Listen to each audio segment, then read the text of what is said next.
Assalamualaikum warahmatullahi wabarakatuh. Perkenalkan, kami Ana Fariham dan Erisa Hanifah. Kami akan menjelaskan tentang taksir dan ihtikar.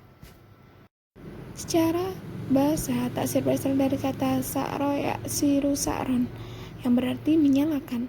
Secara etimologi, kata at-taksir seakar dengan kata as-sa'ir atau harga, yang berarti penetapan harga. Secara terminologi, menurut Imam Ibnu Irfah atau ulama Malikiyah, taksir diartikan sebagai penetapan harga tertentu untuk barang dagangan yang dilakukan penguasa kepada penjual makanan di pasar dengan sejumlah dirham tertentu. Dasar hukum taksir sendiri tidak dijumpai di dalam Al-Quran, namun beberapa ulama sepakat atas beberapa hadis Nabi yang dijadikan sebagai pedoman dan beberapa pendapat ulama yang lainnya.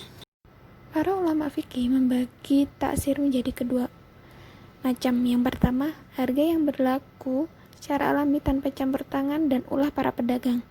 Yang kedua, harga suatu komoditi yang ditetapkan oleh pemerintah setelah mempertimbangkan modal dan keuntungan bagi para pedagang serta keadaan ekonomi masyarakat.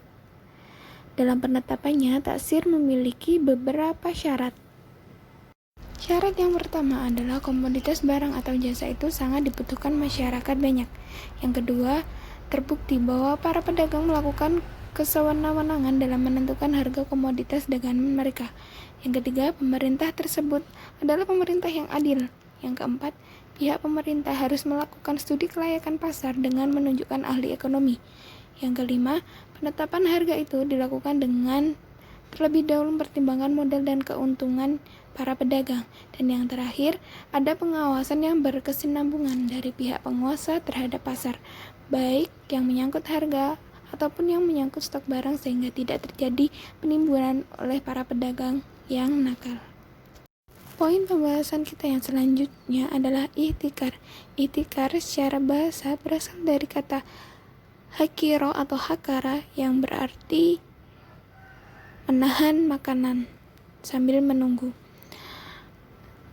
Sementara Ibnu Manzur mengartikan kata hakaro dengan menyimpan makanan untuk diamankan. Sedangkan secara terminologi, ihtikar diartikan mengumpulkan makanan dan barang yang dapat dimakan lainnya, kemudian ditahan untuk menunggu waktu naiknya harga barang.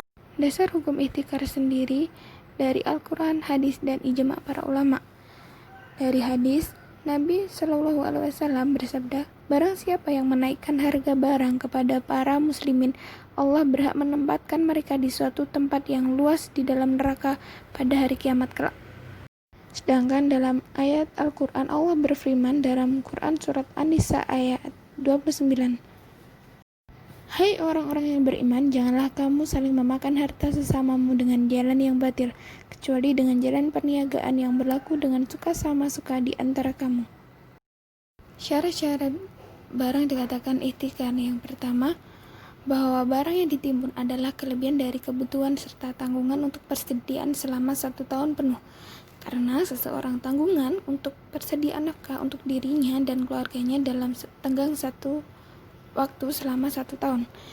Yang kedua, barang-barang yang ditimbunnya itu dalam usaha menunggu saat naiknya harga, sehingga barang tersebut dapat dijual kembali dengan harga yang tinggi dan para konsumen sangat membutuhkan itu padanya.